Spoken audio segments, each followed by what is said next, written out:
Hello there, kind folks of the internet. Welcome back to A Scotch and a Beer with Officer Dan. This is episode 7. This episode is going to be a two-parter. I'm going to have to split this into my antics in New Mexico as well as my antics doing Pro-Am because they were both going on at the same time. So the next episode is going to be the Pro-Am focused one. This one's going to be focused on everything that was happening in New Mexico. And the last episode was a big one. I qualified first place for the first time ever. I got the biggest sponsor I've ever had on accident. I won the entire 4th season that I'd been drifting, and I'd signed up to be in Keep Drifting Fun via a web forum. I'd also convinced Jim Guthrie that drifting was a good idea. In this episode, I'll be going over my stories of the actual filming of Keep Drifting Fun, followed very shortly after by Motorcycle versus Car Drift Battle Uno, getting tossed in the ring to run events here in New Mexico, and the birth of the No Coast Drift Party. Thanks for joining in on this magical journey I'm about to take you on. Some cool stuff I'm going to be going over today. Please make sure to like, share, and subscribe if you enjoy any of the words that come out of my mouth. But first, the Scotch and a Beer section of Scotch and a Beer. For the beer, I'm going to be going with the Alaskan White. This is a new Belgian style ale for these guys. Pretty excited. It's actually really delicious. I've already had a few of them. Again, not very good at pouring beer. Poured myself some more head. We're going to let that sit for a second. But wheat style, Hefeweizens, those are all my favorite style of beer, and I think it is still going back to me liking the sugary drinks. These ones are sugary beers, so I think that's why I enjoy them so much. For the Scotch, we'll be going with the Glenfiddich Cask Collection. I bought this the first time I ever went to visit my wife Michaela in the Czech Republic on the way home. Got it in a duty-free. It's only available in the duty-frees. To create the reserve cask, our malt master has hand-selected Glenfiddich whiskeys matured in a specially reserved sherry cask. These are then married together in limited batches in our unique Solera vat to create a rich, deep, and mellow single malt. So the Glenfiddich, the Glenlivet, any of those larger company scotches are kind of like the Ford, the Chevy of scotches. They're big batch scotch manufacturers. They do have some that are a little bit different that are actually really good. This being one of them.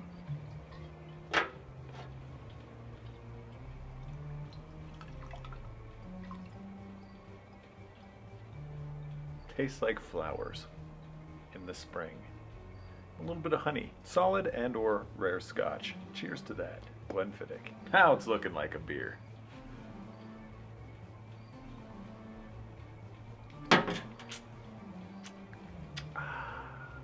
Damn fine. Moving right along. My dog is puking. I don't need your puke mouth. I don't need your puke mouth. All right, so keep drifting fun, which is a mantra that I hold dear to my heart. I always like to keep drifting fun, no matter what I'm doing with it. If it's not fun, I don't want to do it anymore. I explained earlier how I responded to a simple post on a web forum named Ziptide. Josh reached out to me and said, hey, we're going to be there sometime mid-April. I said, okay. He said, is it cool if we crash on your couch? I said, absolutely, dude. No problem. I got a hold of some buddies and said, hey, can you guys be out at the track for this day? And I believe those buddies were Jeff Osbourne, Dave Souvannaysouth, Tony Davis, Jim Guthrie, Santiago Romero, Andy Barrow, and John Fowkes. Now, keep in mind I'd never met Josh or Will in real life. Only on the internet. They seemed like cool dudes, but you know, you'd never know. What if they were weird? What if they were gonna try to kill me in my sleep? Sometimes you just gotta roll the dice. And I'm really glad that I did roll those dice, because Josh and Will are two of the most talented, friendly, heartfelt people that I've ever met in my life. And that was just my impression after meeting them at the track for 10 minutes. Now, Josh and Will decided that they weren't gonna get there until the day we were supposed to be filming, so we all met bright and early at Sandia Motor Speedway. Slapped some fresh tires on and had a meeting with Josh and Will about what they wanted to accomplish for our little session. They basically said, we want you guys to roast your first set of tires off, and we'll just kind of be around filming B-roll and whatever else we can get in case any of the cars break or stuff happens and our camera equipment doesn't work, whatever.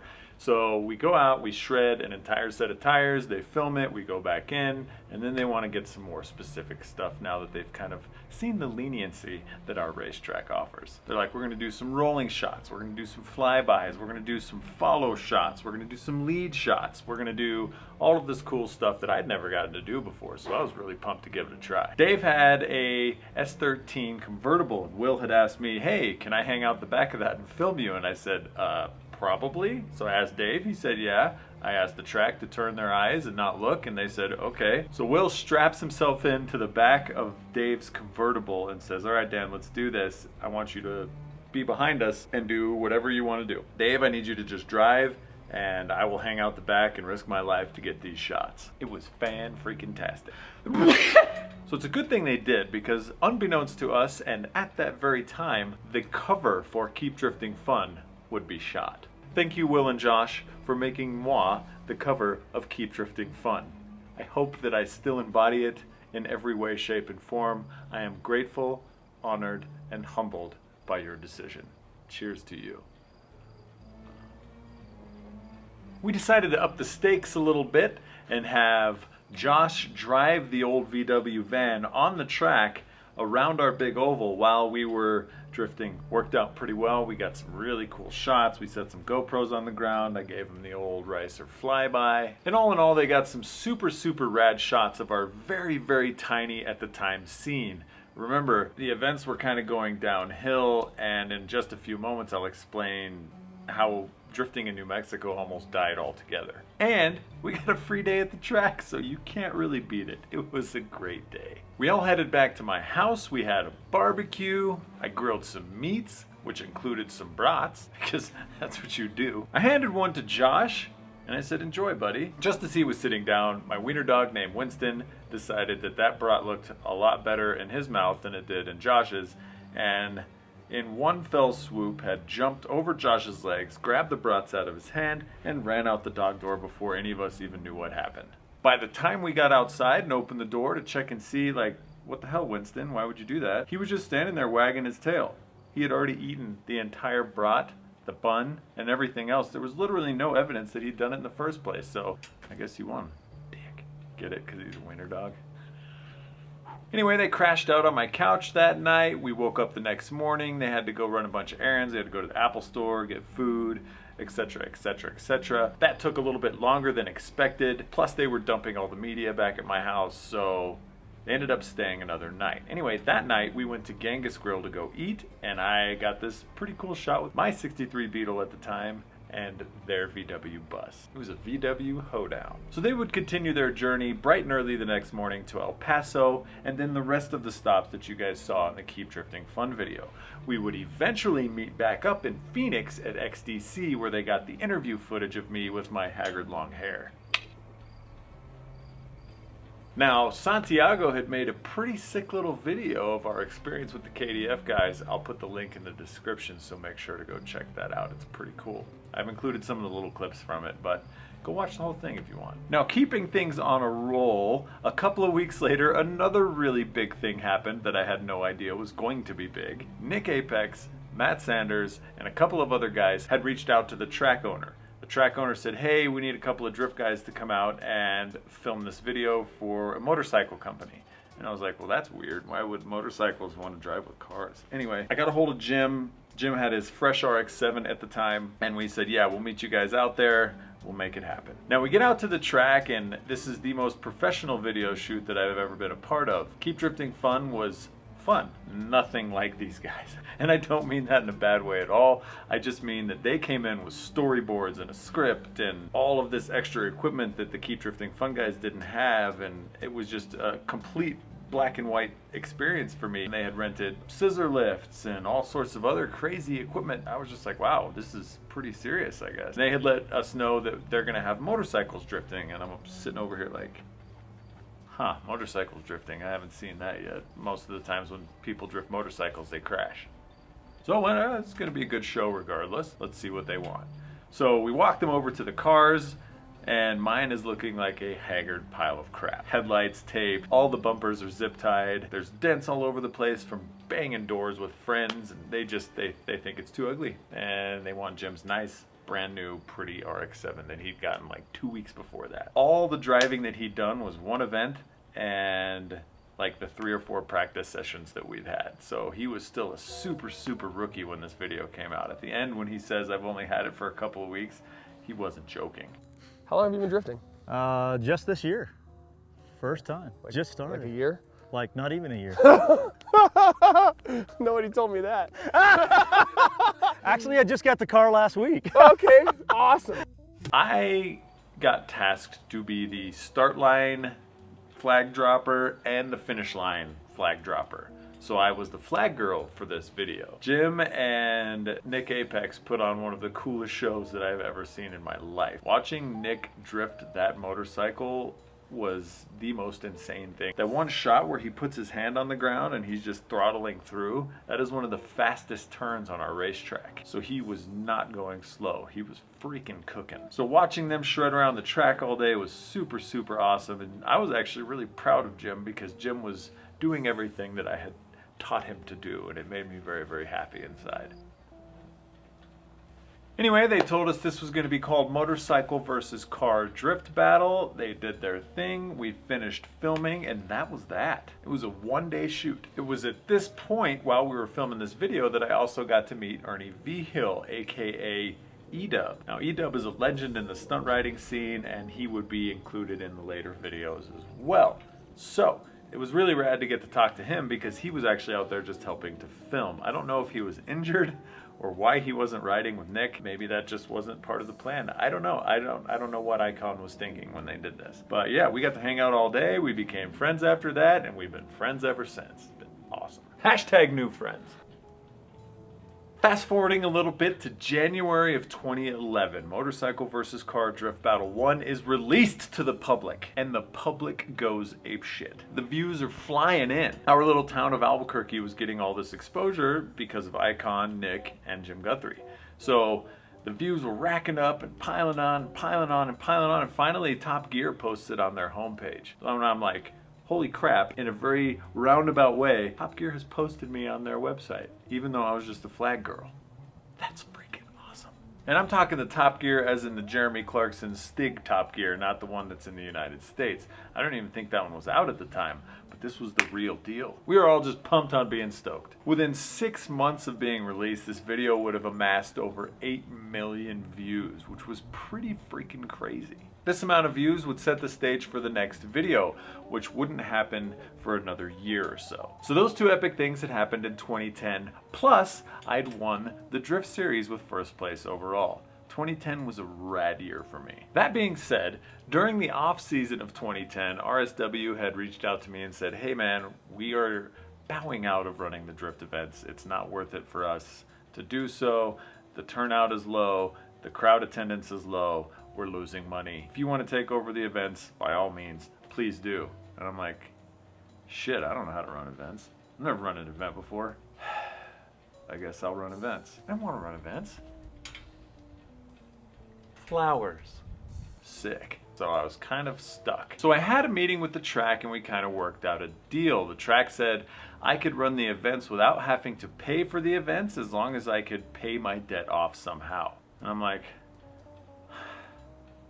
that sounds really shitty. So I decided to run 3 events that season. That didn't seem too super risky to me, and we said, all right, here's the dates, and we put it on paper, and off we went. Now the first event rolls around that I am now running. The turnout was dismal.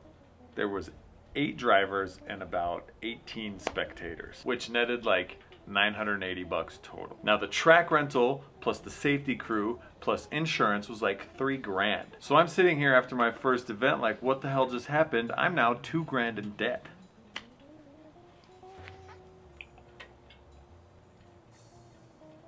Poor life choices, man. I make them a lot. Maybe this wasn't such a good idea after all. I'm not cut out for this event running bullcrap. Add to that to the fact that I hardly got to drive at all. Like I literally did like 2 laps and then just had to do all this other stuff that an event organizer has to do. Many kudos go out to all the event organizers across the country who tirelessly devote themselves to this sport we call drifting. And I went home super not happy. Plus, I had just gotten another promotion at T-Mobile, and I was now in charge of creating and managing their social media support division. I came up with this thing called T-Force. I hired all my buddies off the phones, and we answered every tweet, every Facebook post, every Google Plus post, YouTube comments. If it was on social, we were answering it. We were one of the first to do that. Comcast was the first. We were one of the other companies to embrace that, and somehow I ended up in charge of all of that. So I didn't have a lot of time to dedicate to planning and running and promoting all these events. I could go to the events and drive for a day, but all of the other stuff that comes with running events, I just didn't have time for. Anyway, the next event rolls around. I did a bit more promoting. I did some Facebook ads. I made posts about it. I did everything that I could within my very small bubble of power to do. A few more people showed up, but it wasn't anywhere what I needed. The third round comes up. I'd done the exact same thing, and there was like 10 drivers and 25 spectators, so it still wasn't even coming close to paying off the debt I owed. I'm at the very end of my first season, and I'm $6,000 in debt to the racetrack. I was devastated. I was stressed. I was angry. I was frustrated. It sucked. I didn't get to drive much, and what made me even more frustrated was that I couldn't convince people to go watch all the guys that were driving more. I just couldn't. I could not get people out to the racetrack. It's like 40 minutes outside of Albuquerque, which in Albuquerque terms, if it's more than 20 minutes, it's too far. The New Mexico drift scene was on the brink of dying a horrible death at my hands, nonetheless. After seeing some posts on Ziptide from CJ and Travis about all the good times they had at this thing called All-Star Bash out in California run by Charlie and Just Drift, I had an idea pop into my head. Why don't I throw some sort of a bash event? Maybe it would pay off my debt for these past 3 failures of events. Or at least we'd have a big 2-day party to drown my sorrows and quit the drift scene forever. Fade into the darkness. So I come up with the name, the No Coast Drift Party, because obviously New Mexico has no coast. There's an East Coast bash, there's West Coast stuff, but there's nothing in the middle. So No Coast Drift Party it was. And I wanted to focus on the party portion of it more than the drifting part of it. I wanted people to come hang out and have a good time, and maybe that would change the persona of drifting in New Mexico. So I made a pretty cool flyer, and I pounded the pavement for like 2 months solid. Every single car show, every single meetup, every single place that people gathered, I was handing out flyers non-freaking stop for this event. And it was at a Hooters car show that I was stealing spectators from by handing them all flyers whilst at their event and not paying to get in. I walked by some dudes filming an old VW Bug, and as I walked by I said, "That's one bad Beetle." The shit that comes out of my mouth sometimes. Anyway, they laughed, and I continued my entrance into the car show to hand out my flyers. I handed out all of my flyers except for a couple, and I bump into those guys on the way out. They asked me if my car was in the show because they wanted to shoot it, and I said no, but I parked near the show because I didn't want to pay to get in. And they went over and they filmed a little bit of my car. I handed them the rest of my flyers and said, hey, if you guys want to come out to this event, it's a lot more fun than watching these cars sit in a parking lot doing absolutely nothing. And he was like, yeah, cool, man. I don't think we've ever done anything at a racetrack, but yeah, we'll see you there. Plot twist, that would be one of the raddest dudes that I've ever met in my life, Jesse Wood, my media guy through all Formula Drift, and now the director at Donut. So the event rolls around in late October, and lo and behold, all of the pavement pounding and the posting to forums and posting to websites and doing everything I could to make this event bigger than our shitty little tiny local events paid off. It was only $125 to drive for 2 days solid. It was 20 for spectators, but it was also 20 to camp because I needed to make that green to pay that $6,000 back. And I was really crossing my fingers that I would get into the black because I hated being in debt. Now that dude from the car show actually showed up for this event. He said, hey, what do I need to do? I brought my vest and I have my camera, which was like a Rebel T3R T3 Rebel T something. Anyway, he had a Rebel. He jumps in my car, I take him out to the middle of the track, and literally I dropped him off. That was it. That was the last time I'd spoken to him, seen him. He just did his thing the whole rest of the weekend. We went on to finish that event, and it literally saved New Mexico drifting. We had 18 drivers show up, which was mediocre, but we actually had a lot of dudes come from out of state, which was really, really cool, and it pushed the New Mexico guys to kind of get their shit together. The more important part was we had 190 spectators come out, and most of them camped. So not only did that pay itself and the rest of my season off, but it let me put a chunk of deposit down for next season so we could actually have that next event prepaid. If I could do this every year, I could run drifting indefinitely in Albuquerque and have these events pay for themselves over time. Now, strangely enough, I actually went and entered and competed in this event. I actually won the No Coast, which was the last No Coast I would ever compete in. Kind of weird winning your own event. Even though I wasn't judging, it was still really weird to win my own event. I'm just glad it was a good time and that we get to keep sliding as a state. I made $0 for running that No Coast, but I got tons of stress and maximum effort to make it happen. But I'm really glad I did. What really solidified No Coast Drift Party 1 as something that I could sell for the next season was the video that guy from the car show, who I would now know as Jesse Wood, would make a video of. And the link of that is also in the description. You definitely need to check that video out. It's one of the best drift videos still to this date. The No Coast Drift Party 1 video by Jesse Wood. Like, holy shit, this let me spread the gospel, the good word of drifting in New Mexico. Anyway, I promptly invited Jesse to any and all of the drift events that he ever wanted to come to because that video was the shit. So now I'm going to have to rewind yet again. We're going to go all the way back to the very, very end of 2010. I go to Jim Guthrie and we have another sit-down meeting. And Jim sits me down and he's like, let's do Pro-Am. And I'm like, I know nothing about Pro-Am. I think my driving's ready, my car's absolutely not ready, I don't even have a roll cage, and I don't have any way to get out there. And he says, let me handle that. What do you need to make it happen? And I'm like, wait, what? So we end the meeting, I go home, I do some research. I grab the Vegas Drift and the Top Drift rule books, I scour over every little detail. I get him the numbers for the entry fees, for the travel costs, for the hotels, for tires, for everything else that we're gonna need to actually go do 2 full seasons of Pro-Am. So that's 8 Pro-Am events in one season. That's Vegas Drift and Top Drift at the same time. So we agree on a number for the car build and we agree on a number for the travel costs. And Jim's like, let's make it happen. And I'm like, can't even believe this is really happening. Which is great because now that I'm running events, I don't get to drive at them much anymore. So I'm really happy that I actually get to go do some competitive driving elsewhere. So join in next time as I go over my second car build and my first season of Pro-Am, which included Vegas Drift and Top Drift and all of the antics that go in between that. Thank you guys again so much for watching. This is Officer Dan, and I'll catch you on the flip side. Please, please, make sure to like, share, and subscribe. Peace.